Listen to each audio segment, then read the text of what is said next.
Here comes another important tip from the Personal Defense Network.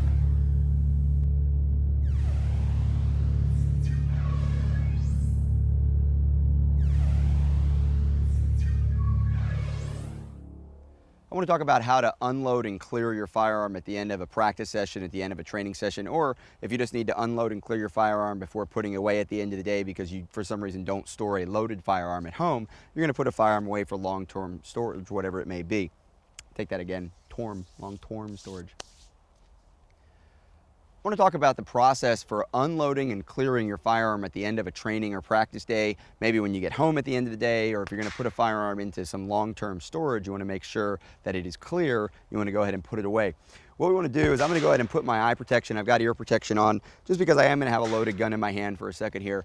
I'm going to take the gun out of the holster, or maybe I've just gotten done shooting a string of fire and now I know that I am done. First thing I'm going to do is release the magazine, get the magazine out of the gun. Next thing I'm going to do is reach up and lock the slide open. Now, this is all something I want to do in the high compress ready position without looking at the gun, just like I would if I were coming in to reload, dropping that magazine, just like I would if I were stripping a magazine out and then locking it open because I couldn't strip it out. I couldn't get the pressure of the double feed or some other malfunction was keeping me from being able to pull it out. I would reach down, pull back, and lock that slide open and do that in the high compress ready position without looking. So for consistency, just to get another rep, we're gonna go ahead and do it that way. Once I've got it open, I'm gonna go ahead and go administrative. I'm gonna look down, I'm gonna check, I'm gonna maybe feel around. I know there's no more ammunition in this gun. And now I'm gonna leave it locked open. This gun can't hurt me, can't hurt you. It's got no ammunition in it, it's clearly unloaded, and it's out of battery.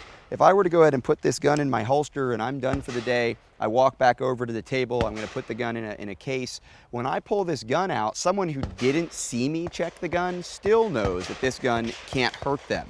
They can see this gun, they know that it can't hurt them.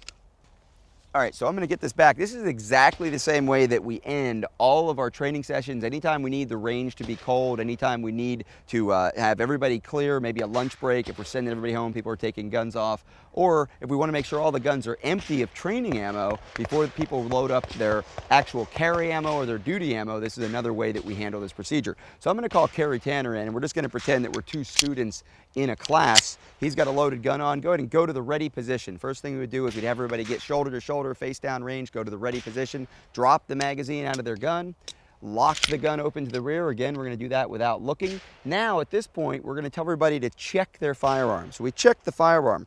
And now check this terminology out. I'm gonna tell everybody to confirm with someone else that it's empty. I'm not gonna say have someone else check. I'm not putting the responsibility on Kerry to check my gun. I'm putting the responsibility on him just to tell me that I did it right. He's gonna confirm that my gun is empty. Good. I'm gonna confirm that his gun is empty. I can do that visually, physically, however I prefer to. And at this point, again, we're gonna take these guns locked back and we're gonna put them back into our holster.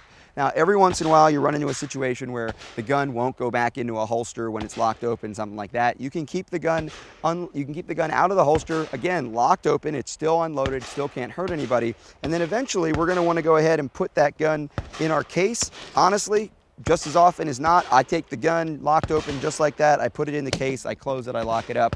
The next day or a few hours later, whatever it is, if I'm gonna pop this back open, I pull this out of the case, everybody in the environment knows that this gun can't hurt anybody. If I do need to close the gun, well, that's fine. I may give it one last check. I'm gonna look in a safe direction, there's no magazine. I'm gonna close the gun, put it in the case, close the case up. I'm gonna come back to the case at some point, pop it open. First thing I'm gonna do is pick this gun up, lock it open, check it again. I can put it back in my holster, and now I can move around the training environment until it's time to make hot. Now, the one thing that's missing from this procedure that some people still hold to, and I know is the tradition in some military, law enforcement, and competition circles, is to pull the trigger to confirm that the gun is unloaded. Well, I personally think that that is borderline reckless. I understand how it works. I understand that it does work most often in an environment that's highly controlled, in an environment that is lowest common denominator for safety protocols, and maximum lack of control in terms of the number of people, the amount of movement, the experience of those people, and the experience of the people that are conducting that training or overseeing the shooting operations. So in those cases where people will show the gun clear, close the chamber and pull the trigger in a supervised environment, pointing the gun down range, I understand why that's done.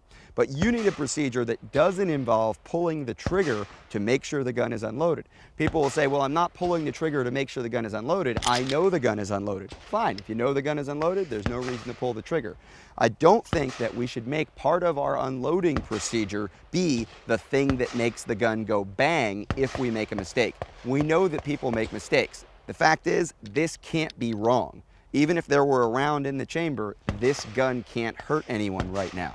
I can pull the trigger right now and nothing happens, even if a round is in the chamber. Locked open and displayed clear to yourself, preferably to two people, can't make a mistake. You can make a mistake anytime you close the gun and pull the trigger. You could be wrong, and this is exactly where the accident happens. So I prefer to keep the gun locked open. Now, one thing some people will say is, but Rob, you need to pull the trigger to disassemble that gun you're holding. So shouldn't you get pulling the trigger into the process? Absolutely not. Now my gun is unloaded. Preferably, I'm going to have somebody come in and confirm that it is unloaded. I am done with my unload and clear procedure. Now I'm going to start the administrative procedure of disassembling the gun. I'm again going to check to make sure that the gun is empty. I'm going to close the chamber. I'm going to point the gun in a safe direction, pull the trigger, and now I'm going to go ahead and continue with that disassembly procedure. But I've already made sure that the gun was unloaded. Get the gun back together, and now immediately I'm going to go ahead and lock the gun open once again, and I can get out on the range, or I can put the gun away, do whatever it is I was going to do. Unloading and showing clear is something you have to do as a firearms owner. When you're done at the day, when the range is cold, if you're at a competition, you need to be able to show that your gun is clear. In my opinion, there's no better way to show that your gun is clear than having it locked open and in the holster, your hands off of it, the ammo's out of it, and even if there were ammo in it, couldn't hurt anybody. Be sure to check out the Personal Defense Network for more important tips just like that one.